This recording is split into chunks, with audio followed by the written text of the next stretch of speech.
Քննարկում ենք հարց համար 3-ը աշխատանքային օրը տեղափոխելու մասին։ Որոշում, որը մենք շատ վաղուց չէինք կայացրել։ Համեցեք զեկուցող վարչապետի աշխատակազմի ղեկավար Արայք Հարությունյան եւ բնականաբար արտառոց առիթով ենք այս որոշումը կայացնում։ Համեցեք։ Շնորհակալություն, մեծարգո վարչապետ, հարգելի գործընկերներ։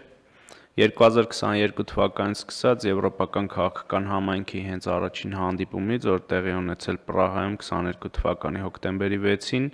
Հայաստանը ակտիվորեն ներգրաված է եղել այս հարթակում տեղի ունեցող բոլոր հանդիպումներն եւ քննարկումներին։ Եվրոպական քաղաքական համայնքը ԵՄ անդամ եւ ոչ անդամ երկրների առաջնորդների անվտանգության, տնտեսական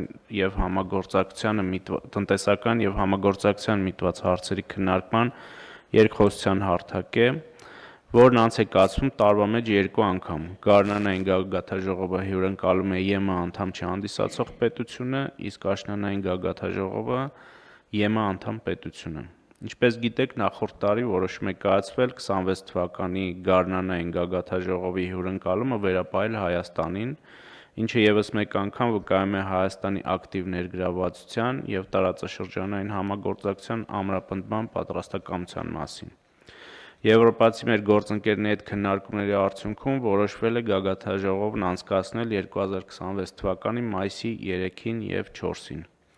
Հաշվի առնելով միջոցառման կարևորությունն ու Հայաստանի համար աննախադեպ մասնակցության մակարդակը, նախատեսվում է մոտ 50 բարձրաստիճան պատվիրակությունների, երկրի եւ կառույցի ղեկավարների մակարդակով Երևան քաղաքի տրանսպորտի երթևեկությունն արդյունավետ կազմակերպելու նպատակով անհրաժեշտություն է առաջացել աշխատանքային օրվա տեղափոխություն կատարել։ Այս նախագծով առաջարկում է մայիսի 4-ի աշխատանքային օրը տեղափոխել ապրիլի 18-ի շաբաթ օրը։ Հաշվի առնելով, որ նախորդ 3 օրերն էլ հանգստյան օրեր են, հարկ ենք համարել նախապես ընդունել այս որոշումը, որպեսզի մեր քաղաքացիները կարողանան պլանավորել իրենց արձակուրդը, խնդրում եմ հաստատել։ Պարոն Հարությունյան, որի նախորդող օրերն են ոչ աշխատանքային։ 1-ը, 2-ը եւ 3-ը։ Հա, այսինքն 4-ը երկուշաբթի է, 1-ը, 2-ը, 3-ը, 4-ը խնդրում ենք մեր քաղաքացիներին ակտիվ Երևանից դուրս ակտիվ Երևանի կենտրոնից շտապել դեպի Սևանա լճի ավազան եւ մարզեր եւ ակտիվ հանգստի։ Պարոն վարչապետը այդ օրերին հատկապես ամսի 4-ին փոքր կենտրոնը ըստ էության փակ է լինելու, որովհետեւ ինչպես նշեցի, շուրջ 50 երկրների ղեկավարներ են այստեղ լինելու,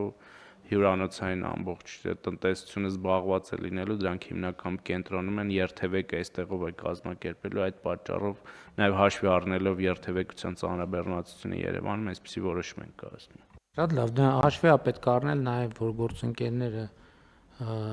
երկկողմ տարբեր հանդիպումներ են ունենում եւ այլ, այսինքն աշխատանքային ըստ էության միջավայր է դառնալու։ Հարգելի գործընկերներ, ուզում եմ առիթից օգտվել եւս մեկ անգամ Եվրոպական քաղաքական համայնքի մեր գործընկերներին շնորհակալություն հայտնել գագաթաժողովը Երևանում անցկացնելու որոշման համար։ Գիտեք, որ այդ որոշումը համաձայնությամբ կոնսենսուսով է կայացվում եւ իհարկե սա շատ կարեւոր հանգրվան է մեր պետության կայացման եւ միջազգային հեղինակության ամրապնդման տեսակետից եւ իհարկե կարեւոր է նաեւ, որ մենք միջոցառումը հյուրընկալենք կազմակերպչական ամենաբարձր մակարդակով եւ համոզված եմ, որ այդպես էլ կլինի եւ նման որոշումները ինչի համար են։ Առաջինը նախ մեր քաղաքացիներին լրացուցիչ անհարմարություններից զերծ պահելու, մանավանդ հիմա արդեն մենք երթևեկության հետ կապված խնդիրները շատ տեսանելի են եւ խնդրահարույց եւ իհարկե միջոցառումը պատշաճ մակարդակով կազմակերպելու եւ նաեւ լրացուցիչ չէ, բայց տենց կոմպակտ ոչ աշխատանքային օրեր սահմանելու եւ